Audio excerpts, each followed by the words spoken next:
Bonjour tout le monde! Aujourd'hui, je vais vous expliquer comment faire différents types d'arbres, un peu d'herbe, etc. Faire le foliage en fait de notre petite scène en low poly. Bien sûr, comme d'habitude, tout ça est fait sur Blender. Si vous arriviez pour la première fois, bienvenue. Et vous avez ici, ou là, je sais plus, la possibilité de voir tout le processus pour créer la petite scène en low poly sur laquelle on va travailler aujourd'hui. Et si vous voulez voir comment faire les arbres, le foliage, etc., c'est tout aussi bien et vous pouvez très bien l'appliquer dans votre scène. Il n'y a aucun souci pour ça. Et je vous propose de partir tout de suite sur Blender pour modéliser nos différents éléments. En termes d'arbres, on peut voir qu'on a déjà des sapins en low poly. On va essayer d'arranger un petit peu la scène pour la rendre un peu plus classe et on va tout simplement faire de nouveaux arbres. Donc pour ça, je sélectionne tous mes éléments en restant appuyé sur mon clic gauche. Vous avez toujours les touches de raccourci juste ici. Ensuite, on appuie sur H pour cacher tous les éléments qu'on a sélectionnés. Je vais mettre mon 3D curseur au centre du monde. Donc pour ça, Shift S et cursor toward origin. Ok, maintenant pour modéliser des arbres, il y a différentes techniques qui existent. Moi, j'ai utilisé une des techniques les plus répandues car bien plus utile et on a un bien meilleur contrôle. C'est la technique du modifier skin. Avec cette technique, on peut très bien avoir une ribambelle d'arbres en quelques minutes et en plus, c'est vraiment très simple d'utilisation. Donc pour faire ça, on va tout simplement rajouter un plane. Donc Shift A pour avoir la fenêtre Add, Mesh et Plane. On va aller dans la sélection de sommets dans l'Edit Mode. On va sélectionner les sommets juste ici ou sinon on appuie sur le 1 au-dessus du AZERTY. On sélectionne nos 4 sommets en restant cliqué pour avoir le box de sélection ou alors on peut tout simplement cliquer sur A pour sélectionner tous nos éléments.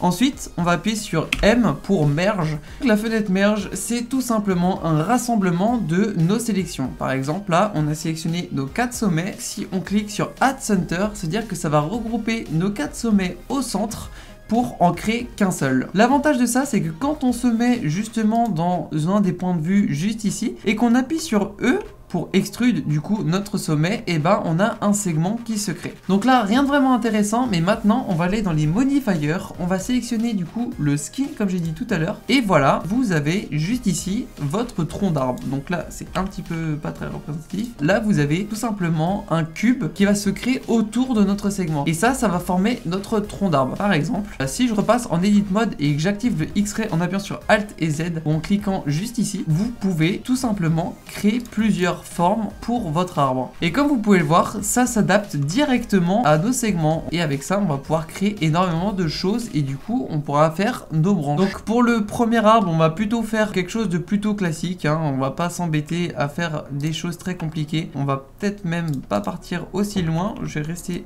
là-dessus comme ça. Si vous trouvez que votre tronc est trop épais ou pas assez, vous pouvez bien sûr le redimensionner. Pour ça, on va pas appuyer sur S parce que si vous appuyez sur S, on voit que rien ne change. C'est un petit peu particulier, mais pour rescale nos sommets avec le skin modifier, en fait, pour appliquer notre transform sur notre skin, il faut tout simplement cliquer sur CTRL et A et maintenant vous pouvez modifier l'échelle de vos éléments très simplement. Voilà, comme ça me paraît pas trop mal. Bien sûr, on peut les bouger en 3 dimensions si besoin. Le logiciel recalcule tout dans la mesure du possible. Vous voyez, là, il n'y a aucun problème. Il arrive à très bien calculer le truc. Mais dès qu'on commence à avoir deux faces qui se rentrent dedans, là, vous voyez, il y a des morceaux qui se perdent et on voit à travers et c'est pas très propre. Donc, il faut faire très attention à ce que deux faces ne se rentrent pas l'une dans l'autre. Moi, je vais garder ça. Ça me paraît pas trop mal. Donc, maintenant, pour le foliage, on va tout simplement mettre notre 3D curseur au niveau de notre branche et on va rajouter un nouveau mesh avec la fenêtre Add en appuyant sur Shift et A comme d'habitude. Et ensuite, on va tout simplement rajouter une icosphère. Maintenant, si on veut, on peut réduire le nombre de subdivisions et on va tout simplement rescale nos éléments. On fait Shift et D pour dupliquer notre objet et on le met tout simplement sur l'autre branche. Et ensuite, on peut le scale pour lui donner un peu plus de forme. Et voilà, on peut dire que notre premier arbre est créé. Bien sûr, on peut varier un petit peu en changeant un petit peu la rotate pour casser, comme d'habitude, ce côté un peu trop symétrique et géométrique. On n'a pas besoin que notre objet soit au bout des branches, c'est pas trop un problème. Et là, je me dis en fait qu'on a déjà notre premier arbre qui est créé si on veut. On peut du coup très facilement dupliquer tout ça. Que je sélectionne tout en restant appuyé, Shift et D pour dupliquer. Et là, je vais pouvoir par exemple supprimer mes feuillages. Et là, si je veux rajouter un petit peu plus de détails sur mon arbre, on peut tout simplement continuer en sélectionnant nos éléments, on peut continuer à extrude pour donner donner en fait la vraie forme d'un arbre. Ça sert à rien de faire énormément de branchage là comme j'ai fait, parce que quand on duplique nos éléments, on voit qu'ils sont cachés en fait derrière le feuillage. C'est pas très utile, sauf si vous voulez faire un arbre un petit peu comme ceci, c'est-à-dire qu'on voit vraiment les branches et le feuillage, donc on peut faire un truc un peu comme ça si on veut. Ça peut être un type d'arbre que vous pouvez très bien utiliser. Pareil, on peut rotate certains trucs pour casser justement le côté géométrique de la modélisation. Et avec ça, du coup, avec cet outil, on peut très bien s'amuser à en faire des milliers d'arbres possibles. Et je vais sélectionner les sommets pour extrude et créer différentes variantes d'arbres. Là, c'est la création pure et dure. Vous pouvez très bien bouger vos arbres comme vous voulez, vous modélisez vos arbres comme vous voulez. C'est vous qui décidez de l'aspect en fait de vos modélisations 3D. Moi, je vous aide juste, vous l'adaptez à ce que vous voulez et ce que vous aimez aussi. C'est important quand même. Hop, voilà, celui-là est fait. On va pouvoir en faire peut-être un autre. Celui-là, je suis pas très fan, je vous cache pas. J'aime pas trop ce style d'arbre-là, mais je vais le garder quand même si jamais vous avez besoin d'un arbre un peu comme ça. Mais par contre, je vais peut-être le dupliquer et faire un très grand arbre en suivant un peu les branchages. C'est-à-dire que je vais dupliquer encore une fois mon feuillage. Et là, je vais tout simplement faire comme si c'était deux arbres différents, mais sur le même tronc en fait.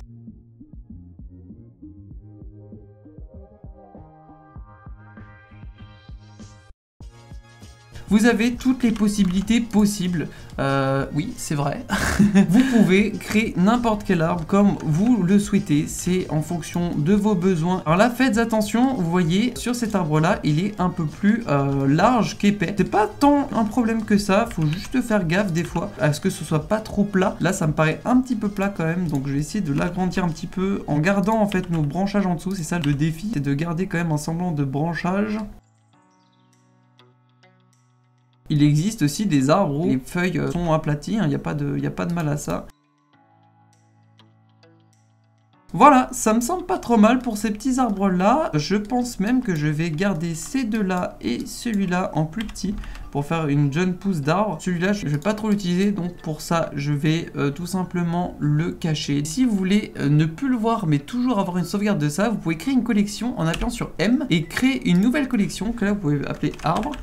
Vous sélectionnez OK et maintenant dans votre outliner juste ici vous avez la collection de base où il y a tous les éléments qu'on a utilisés et ensuite vous avez la sélection arbre où il y a seulement l'arbre qu'on a sélectionné tout à l'heure. Pour ne pas l'afficher, vous avez juste à cliquer sur la petite case ici et voilà, le tour est joué. Très bien, donc maintenant on va tout simplement pouvoir rajouter les couleurs comme d'habitude. On va pas se compliquer la vie. Alors attention, il faut rester dans les tons de notre scène, donc pour ça je vais rafficher notre scène qui est en toute petite par rapport à nos arbres, donc on va pouvoir les rétrécir et les déplacer.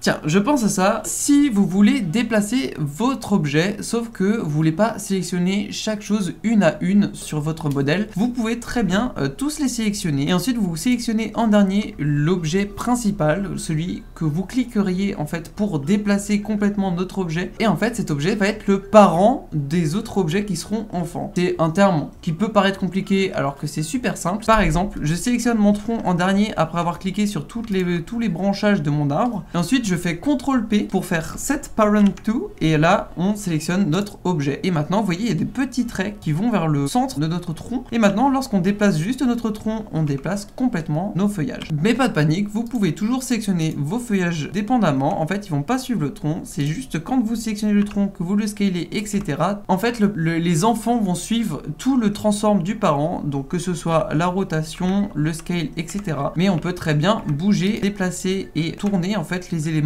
enfants indépendamment du parent. J'espère que je vous ai pas trop perdu.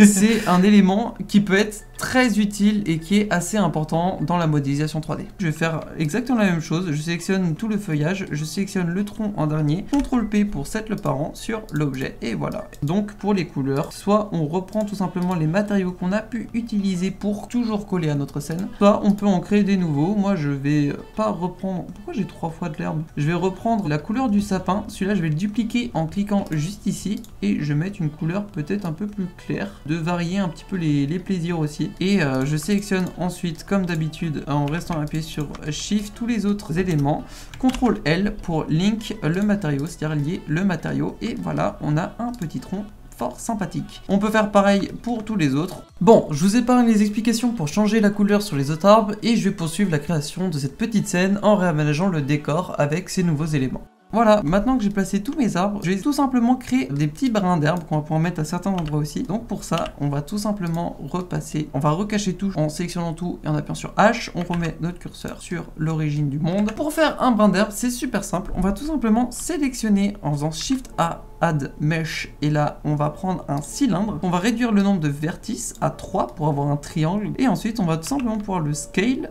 tout sauf l'axe Z. Donc pour ça, S, Shift et Z pour dire tout sauf l'axe Z. On va lui donner à peu près cette tête là. Ensuite, on passe en edit mode, on sélectionne les faces, on clique sur la face du dessus, on scale pour avoir un petit brin d'herbe. Maintenant, pour lui donner un peu plus de forme, on peut tout simplement le loop cut en faisant CTRL plus R. Et là, vous avez le petit triangle jaune au milieu qui apparaît, parce que vous avez sélectionné un des segments juste ici. Si vous sélectionnez un truc au-dessus ou en dessous, vous voyez qu'il le coupe sur la hauteur et nous on veut que sur la longueur. Donc on sélectionne quand le triangle est au milieu. On applique en faisant clic gauche et après clic droit pour le bloquer au centre. Et ensuite, on va pouvoir le déplacer en appuyant sur G et Shift Z pour pareil dire je le déplace dans tous les sens sauf le Z.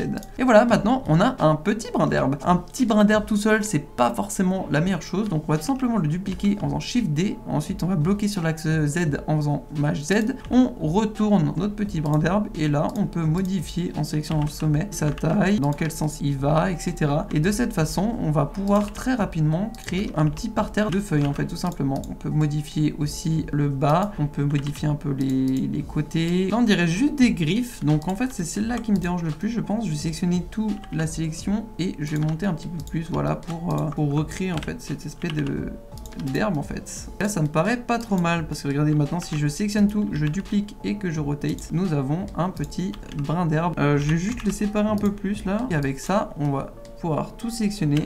Je vais le monter, je raffiche tout en appuyant sur Alt et H, je resélectionne mes morceaux d'herbe et je me mets dans le point de vue de ma caméra, je redescends mes brins d'herbe et on va les rescale. Voilà, c'est des brins d'herbe, il faut que ce soit vraiment petit et il faut que ça rentre dans le sol. Hop, donc je le déplace avec les outils K Blender pour déplacer les éléments. Je vais peut-être l'agrandir un petit peu, ceci dit. Et là, je me dis qu'en fait, j'ai trop de brins d'herbe. Je peux tout simplement faire un truc comme ça. Très bien, maintenant, là, la taille me paraît bonne. On va repasser en mode matériaux et on va pouvoir mettre tout simplement la couleur de l'herbe. On va sélectionner tous nos éléments, sélectionner en dernier celui qu'on a mis la couleur et ensuite, on applique le matériau en faisant CTRL L, Link, matériaux. C'est toujours la même chose. Pareil que tout à l'heure, je vous passe le moment où je réaménage la scène en rajoutant du coup ces petits brins d'herbe un peu partout. Voilà, maintenant on a rajouté des petits brins d'herbe, la scène est un peu plus adaptée pour la création d'autres objets. Par exemple ici on a un petit creux, on pourra créer des tentes, un bivouac ou ce genre de choses. Moi je suis content de pouvoir proposer ça en continuant en fait cette petite scène, c'est plutôt cool, j'aime bien le rendu que ça a en plus, j'espère que ça vous plaît aussi. N'hésitez pas à mettre un pouce bleu pour me signaler si mes explications étaient claires, si la vidéo était bien. C'est le meilleur outil pour voir en fait si j'étais vraiment pertinent. N'hésitez pas à me dire dans les commentaires les choses que vous voudriez bien voir sur la scène en low poly, que ce soit des objets, etc.